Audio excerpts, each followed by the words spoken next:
разлика од сите оние кои што работат на овој експресен пат.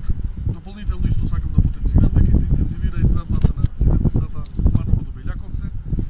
Средства обезбедени се за втората делница од Белјаковце до Открива Паланка, со тоа што се врши веќе евалуација на понудите и треба во многу брз временски период да заврши, така да очекуваме до крајот на годината да отпочне втората делница, а за третата делница се обезбедуваат како Министерството за финансии, а тоа е делницата од Открива Паланка до бугарска граница. Треба да се обезбедат дополнително средства за кои што интензивно работи Министерството за финансии.